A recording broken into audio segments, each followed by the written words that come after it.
రాబోయే మున్సిపల్ ఎన్నికలపై అధికార కాంగ్రెస్ సమాయత్తమవుతుంది. ఎన్నికలు ఫిబ్రవరిలో నిర్వహిస్తారన్న వార్తల నేపథ్యంలో CM Revanth Reddy, TPCC chief Mahesh Kumar Goud సమావేశమయ్యారు.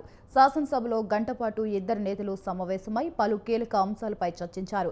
మున్సిపాలిటీలో వార్డులు, కార్పొరేషన్లో డివిజన్ల అభ్యర్థుల ఎంపిక, విజయం సాధించేందుకు తీసుకోవాల్సిన కార్యాచరణ, ఎన్నికల నిర్వహణపైన చర్చించారు. కాగా రాష్ట్ర వ్యాప్తంగా పార్టీ విషయంలో డివిజన్, వార్డు అభ్యర్థుల ఎంపికను అత్యంత పకడ్బందీగా చేపట్టాలని నిర్ణయం తీసుకున్నారు. అందుకోసం ప్రతి వార్డు, డివిజన్ నుంచి 6 చొప్పున అభ్యర్థుల ప్రతిపాదనలను స్వీకరించి ఒక సర్వే నిర్వహించి సరైన అభ్యర్థులను ఎంపిక చేయాలని కీలక నిర్ణయం తీసుకున్నారు. ఇక అభ్యర్థుల పేర్లను డీసీసీలు, టీపీసీసీలకు పంపిస్తే తుది జాబితాను ప్రకటిస్తుంది.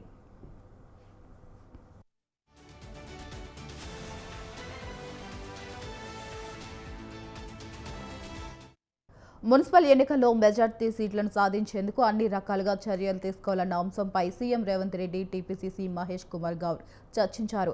దీంతో పాటు ప్రధానంగా రేపు గాంధీభవన్లో జరిగే టీపీసీసీ విస్తృత కార్యవర్గ సమావేశంలో ఎజెండా అంశాలపై నేతల మధ్య చర్చ జరిగింది. కేంద్ర ప్రభుత్వం కుట్రపూరితంగా మహాత్మాగాంధీ ఉపాధి హామీ పథకాన్ని రద్దు చేసింది. పథకం పేరు మార్చడంపై చేయాల్సిన ఆందోళన కార్యక్రమాల గురించి రేవంత్ రెడ్డి, మహేష్ కుమార్ గౌడ్ చర్చించారు. ఇటీవల ప్రభుత్వం చేపట్టిన కృష్ణా, గోదావరి జలాల పీపీటీ విషయంపై ఇరువురు చర్చించారు. పవర్ పాయింట్ ప్రెజెంటేషన్ అంశంలో ప్రభుత్వం ప్రజలకు మంచి సమాచారాన్ని అందించిందని మహేష్ కుమార్ గౌడ్ తెలిపారు.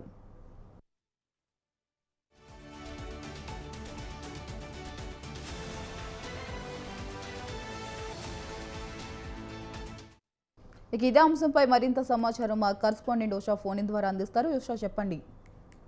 వైశాలి, మరో ఎన్నికకు తెలంగాణ సర్కార్ సిద్ధమవుతోంది. మున్సిపల్ ఎన్నికలకు సంబంధించి ఈ నెల ఆఖరిన గానీ లేకపోతే రెండో వారంలో గానీ మున్సిపల్ ఎన్నికలకు సంబంధించినటువంటి నోటిఫికేషన్ అఫీషియల్ గా వచ్చే అవకాశం ఉంటుంది. ఇప్పటికే దీనికి సంబంధించి ఎలక్షన్ కమిషన్ కూడా సెన్సెక్స్ ఏదైతే జనాభా ప్రాతిపదికన 2011 నుంచి నమోదైనటువంటి జనాభా లెక్కల ప్రకారమే ఈ ఎన్నికల ప్రణాళిక మొత్తం కూడా సిద్ధమైనట్టుగా అయితే తెలుస్తుంది. ఇప్పటికే రాష్ట్ర ఎన్నికల కమిషన్ కి కూడా ప్రభుత్వం సూచన కూడా చేసినట్టుగా అంశాన్ని కూడా మనం చూసుకోవచ్చు. ఆయా వార్డులకి సంబంధించి ప్రతి ఒక్క చోట కూడా ఎన్నికల నగారాకి సంబంధించి మున్సిపల్ అభ్యర్థులు, అక్కడ ఉన్నటువంటి స్థితిగతులు, ప్రతి ఒక్క దాన్ని కూడా ఎలక్షన్ కమిషన్ కూడా దృష్టిలో పెట్టుకుని ఎన్నికలను ఏ సమయంలో ఏదైతే ఫిబ్రవరిలో ఏదైతే మొదటి వారం కానీ రెండో వారం కానీ ఎన్నికలకు సిద్ధమవుతున్నట్టుగా అయితే తెలుస్తుంది. ఇప్పటికే దీనికి సంబంధించి పీసీసీ సమావేశం రేపు గాంధీ భవన్ వేదికగా రేవంత్ రెడ్డి అధ్యక్షతన టీపీసీసీ అధ్యక్షతన జరగబోతున్నటువంటి పీసీసీ సమావేశం కూడా చాలా కీలకంగా మారనుంది. ఏదైతే ఇప్పటి వరకు అసెంబ్లీ సమావేశాల్లో చర్చించినటువంటి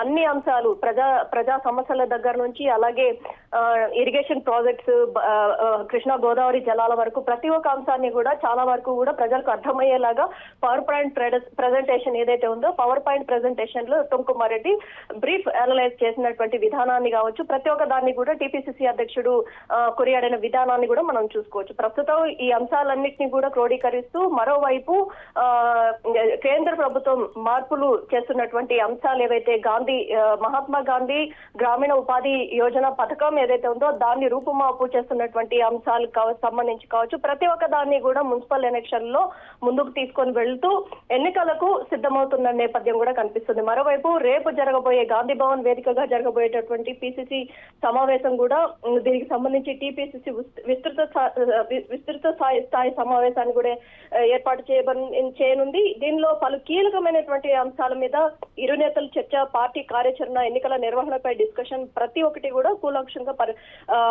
పరిశీలించే అవకాశం ఉన్నట్టుగా అయితే తెలుస్తుంది. మొత్తం మీద మున్సిపల్ ఎన్నికల్లో మెజార్టీ సీట్లు గెలిచిన ప్రణాళికలు చేయబోతోంది. మరోవైపు ఎక్కడా కూడా ఏదైతే గత ఉప ఎన్నిక కావచ్చు, అలాగే పంచాయతీ ఎన్నికలు కావచ్చు, కాంగ్రెస్ సర్కారు ఎలా మెజారిటీతో గెలిచిందో సేమ్ అదే తరహాలోనే మున్సిపల్ ఎన్నికల్లో కూడా కాంగ్రెస్ పార్టీ చాలా వరకు కూడా క్లీన్ స్వీప్ చేయాలన్న ఉద్దేశంతోనే ఎన్నికలకు ముందుకు వెళ్తున్నటువంటి అంశాన్ని కూడా మనం చూసుకోవచ్చు. వైశాలి, రైట్ ఉషా, మరి ఇక రేపు జరిగేటువంటి గాంధీ భవన్ లో జరిగే టీపీసీసీ విస్తృత కార్యవర్గ సమావేశంలో ఎటువంటి అంశాలు చర్చించే అవకాశం ఉంటుంది? అభ్యర్థుల ఎన్నిక, అభ్యర్థులకి సంబంధించినటువంటి పనితీరు, ఆయా నియోజకవర్గాలకి సంబంధించినటువంటి ఖచ్చితంగా కాంగ్రెస్ పార్టీ అభ్యర్థి అక్కడ గెలుపొందుతాడు అన్న ఊహాగానాలు, లేకపోతే ఏదైతే మద్దతులు గత పంచాయతీ ఎన్నికల్లో గెలవాల్సిన సీట్లను కూడా కొన్ని స్థానాల్లో కోల్పోయినటువంటి కాంగ్రెస్ పార్టీ ఈసారి అలాంటి తప్పిదాలు ఏమీ లేకుండా ఎలాంటి ప్రలోభాలకు లోను కాకుండా ఏదైతే ఎమ్మెల్యేల సిఫార్సుల మేరకు అభ్యర్థులను ఖరారు చేసినటువంటి నేపథ్యమే కొన్ని జిల్లాలలో ఉమ్మడి నల్గొండ కావచ్చు, ఖమ్మం జిల్లా చాలా వరకు కూడా కాంగ్రెస్ పార్టీ పంచాయతీ ఎన్నికల్లో చిత్తయింది. ఆ అంశాలు మళ్ళీ కూడా పునరావృతం కాకుండా చాలా వరకు కూడా జాగ్రత్తలు తీసుకున్నట్టుగా అయితే తెలుస్తుంది. మున్సిపల్ ఎన్నికల్లో ఎలాంటి తప్పిదాలు లేకుండా అభ్యర్థుల ఖరారు విషయాన్ని టీపీసీసీకి కావచ్చు, అలాగే సీఎం రేవంత్ రెడ్డి కూడా పూర్తి స్థాయిలో సమీక్షించిన అనంతరమే అభ్యర్థుల ఖరారుకి సంబంధించి మొత్తం కూడా ఒక నివేదిక ఏఐసీసీకి పంపే అవకాశం ఉంది. మొత్తం వీటన్నిటిని కూడా పరిశీలించిన అనంతరం అభ్యర్థులకు సంబంధించి మున్సిపల్ ఎన్నికల్లో చాలా వరకు కూడా ఈసారి ఏదైతే గతంలో జరిగిన పంచాయతీ ఎన్నికల్లో జరిగినటువంటి తప్పిదాలు ఏవైతే ఉన్నాయో వాటిని రిపీట్ కాకుండా ఖచ్చితంగా కాంగ్రెస్ పార్టీ ఈసారి హైయెస్ట్ మెజారిటీతో ఎన్నికలకు ముందుకు వెళ్లే అవకాశం ఉన్నట్టుగా అయితే తెలుస్తోంది. వైశాలి, ఉషా, మరి మున్సిపల్ ఎన్నికల నోటిఫికేషన్ ఎప్పుడు విడుదల చేసే అవకాశాలు కనిపిస్తున్నాయి?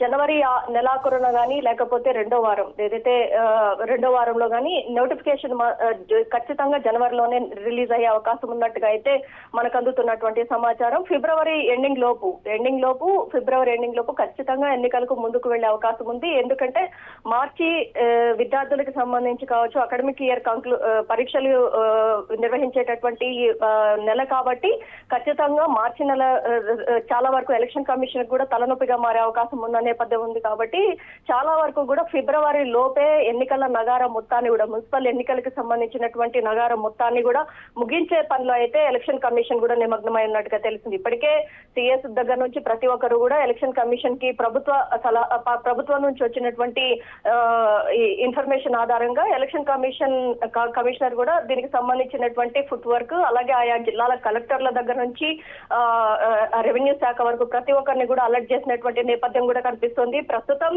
యుద్ధ ప్రాతిపదికన మున్సిపల్ ఎన్నికలకు సంబంధించినటువంటి చర్యలన్నిటి కూడా కొనసాగిస్తున్నారు. ఆయా నియోజకవర్గాలు కావచ్చు, గ్రామ స్థాయిలో కావచ్చు, ప్రతి ఒక్క చోట కూడా అభ్యర్థులకు సంబంధించినటువంటి కేడర్ ఏదైతే కాంగ్రెస్ పార్టీ అధికార పార్టీలో ఉంది కాబట్టి ఖచ్చితంగా అధికార పార్టీ ఎలా అయినా సరే ప్రతి ఒక్క సీట్ ని కూడా కైవసం చేసుకోవాలన్న కృత నిశ్చయంతో ఉంటుంది. కాబట్టి ఆ తరహాలోనే ప్రతి ఒక్క చోట కూడా చాలా వరకు కూడా ఫుట్ వర్క్ చేస్తున్నటువంటి నేపథ్యమే కనిపిస్తుంది. ఏదైతే గత ఎన్నికల్లో ఎలాంటి మిస్టేక్స్ ఉన్నాయి, ఈ ఎన్నికల్లో వాటిని ఎలా రెక్టిఫై చేసుకుని ముందుకు వెళ్ళాలి అన్న నేపథ్యంలోనే కాంగ్రెస్ సర్కార్ ఉన్నట్టుగా అయితే తెలుస్తుంది. రేపు టీపీసీసీ అధ్యక్షుడు నేతృత్వంలో జరగబోయేటటువంటి గాంధీ భవన్ వేదికగా జరగబోయేటటువంటి పీసీసీ సమావేశం మాత్రం ఇందులో చాలా కీలకంగా మారనుంది.